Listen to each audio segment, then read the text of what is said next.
So today I'm with a special guest, Henry Pino, and he is, to be honest with you, one of the leaders in the Miami real estate market. He has developed real estate all the way from Brickell, Wynwood, to even South Miami, where we're currently at. And I'm very honored to have him here today. We're going to go over the whole entire development process, what's going on in the Miami real estate market, and a few other interesting things that I know you guys definitely want to look into. So, Henry, thank you for your time here, man. I appreciate it. Glad to be here, Brian. Thank you very much. So for the audience who doesn't know who you are, maybe give them a breakdown of who Henry is and some of the projects you've done. Yeah, so I started my career in 95, 96.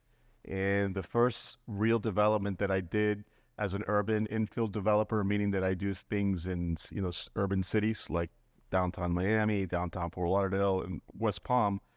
My first notable project is where it's called Mary Brickell Villages now, in the Brickell area. And it was a project of 440 units, and it was built as a rental. And so that was really the first large project that I had developed that really stood out as what we call like an institutional type project, which is large. And so then, from then to now, it's been almost 30 years, and there's been ups and downs in town. But this time around, we're not seeing a cyclical city anymore. As you know, Miami is almost a 24/7 town these days. And but basically, again, I've developed probably like, in 30 years, it's been a lot, but I'd say north of like 20,000 units. And it's a combination of condominium projects and apartment rental projects. So what does it take to actually have a successful project and develop in Miami? Well, as I mentioned a little bit ago, Miami has been primarily cyclical, where we have our ups and downs and waves. So definitely, as they always say, location, being able to choose sites that make sense. And again, I'm a local. I've been here forever. So I understand the different neighborhoods and how things evolved in certain parts of Miami, but definitely location. If you can't find a property that doesn't have the right zoning, you got to more or less gauge with land use attorneys and so forth to make sure that you can potentially change the zoning to make it work for what you want. A lot of times, the other part of it that's difficult is the assemblage of lands to make them work for what it is that you're envisioning building in the area. And I think that's a big thing that a lot of people don't think about. Assembling the land, getting all the entitlements, going through the whole process of getting that development ready is a long process. It is, yeah. And a lot of risk. So I want to touch on where we're at right now. So we're in Somi Walk. I did a video about this specific development. What made you want to actually develop in South Miami? Well, this is the closest project to where I live that I've ever, I know the area very well because I basically started my family in South Miami in 94. And so my kids went to the local schools here. And so I know the area very well. And so, as I said earlier, Miami has evolved a lot. And there's a lot of, downtown Miami and Brickell have gotten pretty congested. And so there's folks that want to have the best of both worlds, where they can work in downtown or Brickell and have access to them potentially like I do here at Somi Walk, because I have the metro 50 yards away. But basically, South Miami, which is called the City of Pleasant Living, offers a quality of life that you can't pretty much get anywhere other than, neighborhoods in Dade County like Coral Gables and Pinecrest, in the Grove. But it's very centralized. And again, we have everything from a Whole Foods you can walk to a fresh market that's coming now. And those markets are usually only developed and put into service in locations that are very attractive. So, basically it's just a combination of all the services that they have. So you were talking about that Miami used to be a cyclical market, have its ups, downs, the boom. Correct. So we're in the phase of continued growth in Miami. Who are the main buyers that you're seeing that are purchasing these developments? So, it's gotten, again, in the last 36 months because of COVID, primarily before this, we used to have An array of all kinds of buyers from all over the world. But this time around, we have a lot more Northeasterners from the U.S. We have folks coming from California. We have, I would say, a lot of business owners that can work from home. They don't have to be where their headquarters are at. And then we see people who want to take advantage of the tax advantages that we have here in the state of Florida. And so we have people from all over, but I would tell you this time around, we're seeing a lot more U.S.-based buyers. So, I mean, if you're looking at the news, you know that Citadel's coming down here. JP Morgan's opening up their footprint. I believe Google opened up an office here. I don't know if they have another one, but it looks like that they opened up possibly one in Brickell. The question is, do you see that as a continued growth? Do you see these businesses moving down here? And then for a Miami resident that's lived here the whole life, how drastic do you think this change is going to be? Is this something that's a flash in the pan that it's going to go away, or is this a real sustained growth that's going to happen? Yeah, no, I definitely see it as a sustained growth. And again, adding to the large corporations that are moving down here, Apple went ahead and leased 45,000 square feet in Coral Gables. So that's a large space, and that's over one of the top 5 or top 10 companies in the world. So that's a good indicator of that. Obviously, Citadel has made a huge commitment here, and so it's going to continue. The downside for that, as you asked in your question, is how does that hurt the locals? Well, basically prices them out of a lot of real estate. Everything's gotten very expensive in Miami. And so places like Homestead or Florida City have actually started growing because that's probably the closest option that they have to be able to afford. So, we've gone again from a touristic destination to almost a corporate destination. And not just that, we're going to continue to grow. And the industrial market is huge. Miami Airport grows by leaps and bounds every year. So, a lot of things happening. And for somebody who may not know much about real estate, there's a lot of development happening along the transit corridor, the rapid transit system. Sure. How much more development could there be along that corridor? And where do you see that growth for areas like Homestead that you brought up right now? So as far as the main corridor, there's a challenge here. Several challenges, but I would tell you that one of the biggest challenges is that the city wasn't built for the future. We really have a limitation. We're not like New York or Chicago where we have, the subways. We don't have that here. So we rely a lot on our cars and the highways. And as far as growth, a lot of the growth, just like So Me Walk, this project will be hopefully breaking ground in 12 months. We're taking advantage of the metro train. We're basically 50 yards away from it. You cross the street and you're undercover and you can walk and jump on a train and take you to those other places. But the challenges that I see is that if the local city and the county don't start changing zoning soon, where we can go more vertical, it's going to get very challenging to develop because land is going to be at a price where the stuff that is you're able to develop is going to be almost out of bounds because the cost of the dirt is too much. So if the city doesn't, or the city of Miami, for example, which is our urban core of downtown Miami and Brickell, if they don't start changing the zoning to go more vertical, then we're going to have a problem because we're in between the Atlantic Ocean and the Everglades, and there's only so much land that you can build. So there's a concern that people have that, we're overdeveloping and that, it's not sustainable. And look at what's going on in Brickell. You have Mercedes-Benz. They're doing development down there. Sure. The Aston Martin, which a lot of these developments, they are being purchased. Can you speak a little bit as to how sustainable long-term is that? And then as an investor looking to invest in Miami, do you see that we're at the tipping point, or there's still some more runway in the market right now? So there's definitely more runway. I think you just have to be a little bit pioneering in certain things to go into areas that are not the normal areas that me as a local I'd want to be in.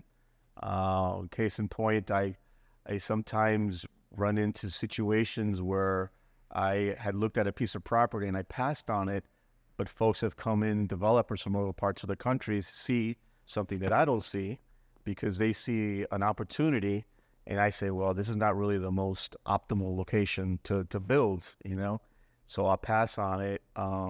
But there's definitely, there is a lot of opportunities. Miami has a lot of neighborhoods that have not been touched, more north towards Broward. That could definitely be a possibility. But again, it's all about the timing that you decide to strike, because you might be able to find something that works, but then the market changes a little bit too. Do you think that rates go down like how people expect, we're going to see more of an uptick in sales here in Miami-Dade County? Yeah. So as you probably heard last week, last week, interest rates started. The Federal Reserve decided to cut, but the mortgage rates for homes started going down pretty quickly. So as of right now, the last I heard is that there's a lot of folks trying to refinance their homes already. Very true. And I would tell you that if the Fed does cut, and they feel they're going to do it next month, the market is hot now in Miami. It's going to get even hotter, because folks are, they can only pay so much. But if the interest does come in and it's slower, they'll be able to acquire more property.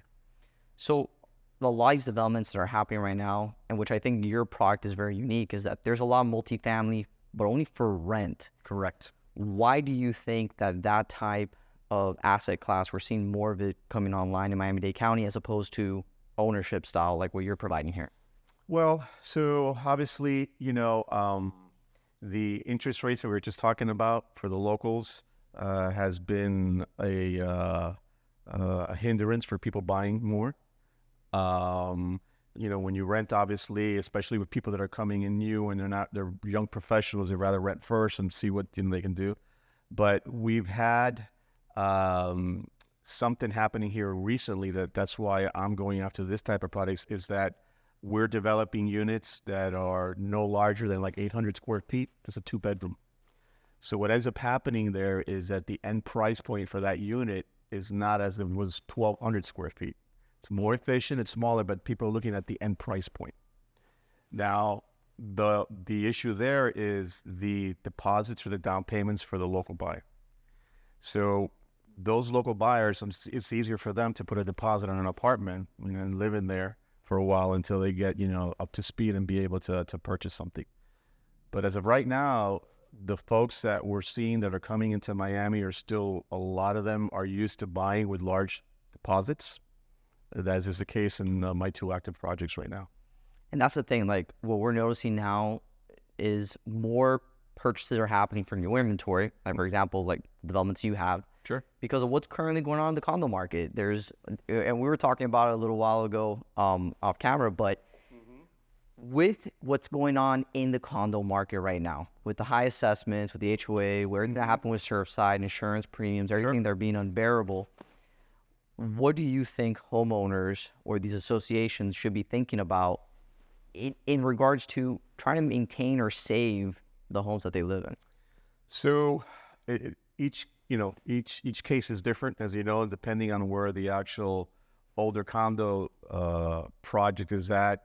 As you said, the biggest challenge now is that people have to, as per state law that's been implemented, they have to increase the reserves for future repairs of the building, which wasn't required before. So now all of a sudden, there's folks who are paying double what they used to pay on those associations. And for folks who are on an income and stuff, that's where the challenge is coming. Because we're not just talking, like I said, 5 or 10%. This is almost 100% increase. Case in point, it's the reserves and it's the new insurance. So one of the things that people are realizing it is by buying new units, these new units are already abiding by the present law, and they're already putting reserves in it, so they're not getting surprised by anything. And so in my projects, their first certification will be, meaning that the first inspection to do upgrades is 40 years. That's a long time, where a lot of these other buildings that are getting in this situation are from the 50s and the 60s along the coast. And I don't think that there's going to be much relief at this moment for a lot of them, just because of what's been going on legislatively and a lot of changes there. It's going to be tough. I think personally that the state of Florida is probably going to have to get involved and maybe save these homeowners.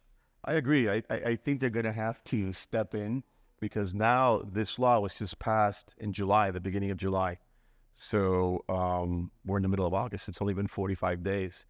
And you're starting to see all these terrible stories of these folks that are being assessed at a special assessment besides the HOA going up. And it's like, in a lot of cases, it's $200,000 for a unit. And then the folks that own these units say, well, if my unit is worth around $500,000, how can I get $200,000 if I can only sell it for $500,000? So there's all these challenges, and I agree with it. They're going to have to step in and do something. And I think that they got to do it sooner rather than later, because if not, it's gonna get really bad here. I agree. I don't know how someone who's lived in a unit 30, 40 years, they're going to place a lien on them. If they can't, pay that lien, they're going to be in trouble where they can be evicted. So it's definitely not going to get pretty. So there's a perception that I've been seeing a lot with different people I see in the comments about development. They see it more as a negative. They don't see it as a positive. And the biggest thing that I try to drive home for people is these developments are going to happen regardless. The cities, these communities want these developments to happen. Yes. And they want to make sure that they can sustain the growth within these communities, because if you can have more development, it means less property taxes. That means they have more revenue coming in from different places. Yes. Correct. And can you touch a little bit on that, just to share your experience on that, so they have more of an idea? So this is a great project to convey that. So me walk, the actual city of South Miami, realized that their zoning code was antiquated, that they needed to change. So they said, well, look, our tax base is this. We needed to be at this level to continue to give the same services as our own police department, our own garbage department. So they decided that they needed to change the zoning in most of the city. So what they've done is, over the past, I'd say probably a year and a half now, they started redesigning the code. And so this property right here that we're in, where I'm going to build a 15-story building with 248 units, as per the previous zoning, it was like 8 stories, and the density was very low.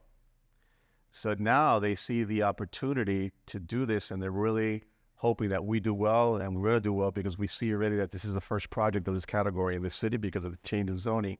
So they want us to do well so that other developers come in and start developing in the city. And as a matter of fact, City Hall, as you know, they're out for a bidding process to bring a new development over there. Yeah, and that's going to change everything. I mean, it's going to change everything here. It's really going to sustain the businesses. Like Sunset Place, that whole entire development is going to be massive. I think actually that one is going to really propel this city even more, just because now you're going to have residential above, which is going to sustain the businesses that are down there below. Because from what I've been looking at here, South Miami area is a really good area. It's very great, but there's not a lot of traffic going around here to really sustain the business. Because of the jobs. And the jobs too. And you have a great asset, which is the Metro Rail, that's, I think, is still underutilized. I agree. Look, so Sunset Shops, which is going to be a phenomenal project for this area, is going to have some office component, from what I understand. Mm-hmm. And I think that that's very important to be able to bring some jobs into the area.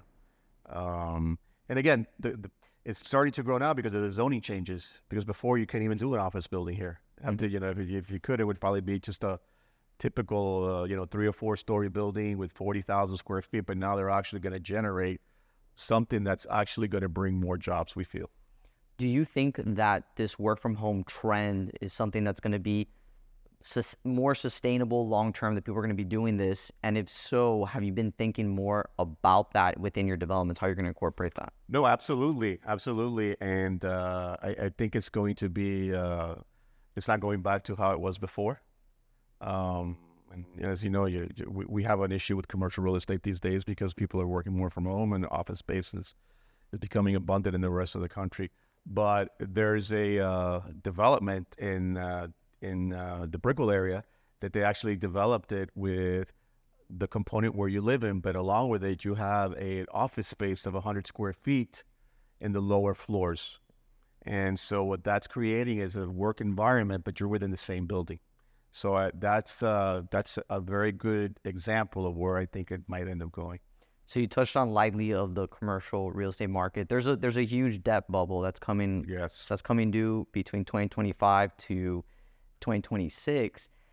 Now, how, and I want to phrase this correctly. So how are developers thinking about those potential commercial office buildings or spaces? Like, what is the thought process? Because those are going to be distressed assets. What are ways to, reignite them again, or what are opportunities there? Well, I do know that a lot of the developers and where those buildings are situated, they're looking at ways to convert them from office to residential, but a lot of them are not, how can I say, their structural system doesn't allow for a residential conversion to make them condos or apartments. So in some buildings they are. As a matter of fact, the government, the United States federal government, has some grants out there to help some of these developers convert the buildings that are actually doable to do that. But in a lot of situations, they don't work well because they don't have parking in some of these buildings.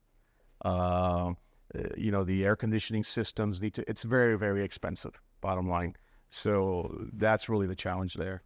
Yeah, I think it's going to be difficult. I think when rates drop, there could be a bit of a safety net that comes out, but I don't know if it's going to be enough to really save these people. Yeah, here in Miami, as you know, we're getting rents now of $150 a square foot, which we've never seen before. Yeah. And those are what we call New York rents, and there's not too many of those buildings that are getting those rents right now because the quality of them is not there, but there's about 4 or 5 major AAA office buildings that are being developed in downtown and Brickell that are going to probably absorb some of that. So do you think Miami can be a New York? I don't think it'll ever be a New York. New York's New York. But I think definitely, we're getting a lot closer than we were before. And again, I don't think we'll get there because it's just our mass transit system. That's one of the things that I see as an issue. Yeah, I see that as a big issue too. I don't know how they're going to really expand that out because there's, the only thing you can go is all the way down south, and then the Metro Rail is going to stop right where it is right now. You can't go, where can you put it in Kendall? I don't know if you can even extend it. Well, a lot of people say, they get creative and they say, well, why don't they do like channels like they did in England, where they go underneath and they go. But here, we have a lot of lime rock and it's very difficult and water table is high. So I don't know. Again, that's one of the issues, the biggest challenge that we probably have here in Dade County. So I want to ask this question because I had somebody from my audience wanted me to ask you this. So what is one development that you've done that you have been the most proud of, but at the same time, it taught you a lot of lessons in that one? Well, they all, in the development world, each one's a company. It's like a different business. You're in a different section of town a lot of times, or the state, and you're dealing with different municipalities, and they all run differently. So they're all different. I've had situations from. We just had a couple of years of the COVID situation, what we call the Great Recession. But, I've had buildings that we've had to convert from in 9/11. As a matter of fact, we went from apartment rentals to condominiums while the building was halfway being built. Why? Because the rents dropped drastically and home ownership was more... it was better to jump on it at that time because interest rates were so low. So again, each one is different. We've had situations during the recession developing a project and the bank goes bust and you can't get construction dollars anymore. So you're kind of like, what do we do now? So, every situation is different. But if I had to say of all the projects that we've been involved in, it's probably been, we did some projects on the Edgewater part of town, on the bay. It was for the area, building 2 60-story buildings was very odd, let's put it that way. But we were able to change the zoning somewhat, and we did it, and very successful, very successful project. Very happy when I drive by that project. And I think people understand how intricate and how you have to pivot. Because in business, it's all about pivoting and going with, when it's pulled in one way, you got to pull that way. When it's pulled the other way, you got to pull the other way. You decide the right thing, yeah. And that's one thing I want to lead into. So do you think, let's say there is a recession that were to happen, do you think that would cool down the overall housing market? Here in Miami and South Florida, I don't think so, because we've been pretty much, I mean, there's always going to be a slowdown in effect, but we are the hottest real estate market in the country for the second year in a row. And that's because it's just a huge bottleneck concentration here. And this city, as of right now, is 2.8 million people, which is, it's large, but it's not really huge. And I really don't see us getting hurt by anything unless it's something really, really big. The commercial situation on lending has changed substantially, but it still hasn't hurt us here because there's people that are stepping in, funds and pension funds, to take over what the banks are not doing anymore. And they're dying to get into the South Florida market because here it's basically doing so well. And in jobs like the ones that I do, the condo world, we collect a substantial amount of down deposits before we break ground. And so the lending of it is very conservative from these funds that are doing it now. So I really don't see us slowing down for at least the next 24 to 36 months. And I agree with that statement because when and I think for the average person who lives in Miami or somebody who's watching this video is not from Miami, we have a very serious issue when it comes to land. We don't have enough. That's right. To the west, we have the Everglades. The east, it's already been developed. And then south, it's agriculture. Mm-hmm. The issue that we're having here, and from what I'm seeing, like areas like South Miami, Brickell, even Kendall, these people who purchased in 2010 and later, they're locked in, either great rates, homes are almost paid off. That's right. And they don't really have to sell, right? So what's going to be the thing that's going to push people to actually sell? The only issue that I see is the condo market. But going back to what you said, I don't even think that the new condominiums coming online, especially with the changes, like, for example, SoMe here, you can Airbnb it out short term. That's right. That's right. That's a game changer, and I think these are things that are going to be important. Yeah. So here there's another element, which is interesting. I am an option for a lot of downsizers in South Miami, because City of South Miami is, as you know, is primarily single family homes. So, but there's a lot of folks that don't have to sell, but they do want to sell because if these homes have appreciated so much. And so they have the option now. I said, you know what? We can put our home for sale because we can still stay in the beautiful city of South Miami and but live in a condo, in a brand new condo.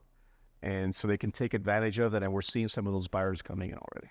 Oh, and it's going to happen, especially in areas like this. A lot of people, they're older, their homes are old, they're falling apart, but they're selling it for $1.3 million. Yeah. Which it blows my mind. I can't believe that's even. You can't buy a new home, a new build for less than $3.5 million in the city of South Miami.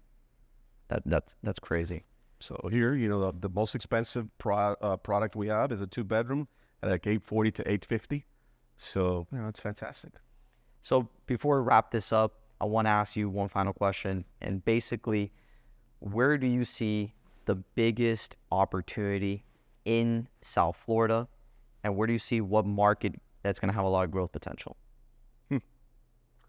As far as growth potential, I would say that pretty much all of Dade County, Dade County has, but obviously for what I do, since I'm focused on the urban infill, I would tell you Coral Gables is a great market. It's very difficult to build in because they're very protective of their city. Definitely markets like South Miami, are going to be, that are established. But there's a lot of growth too in other parts. Aventura. Aventura is enormous, the amount of condo buildings that they've built there. Oh, yeah. Very high-end stuff. So I would tell you that's basically what I see. Well, Henry, I want to thank you for your time here. Really appreciate it. Dropping some knowledge here to the audience. If there's anything you want to let them know, how can they reach you or get in contact? Yeah, basically the email for the company is altadevelopment.com. And, you can drop us a message or they can, contact you also, and you know where to get a hold of me, and we'll take it from there. But thank you very much again for your time. Thank you. And if you guys found some value in this video, drop in the comments down below and let your friends and family know what are the things that are happening here in South Florida, because you need to know what's happening, because if you don't know what's going on, then do you really have a voice in the future of Miami? So thank you for your time. Have a good one on to the next video.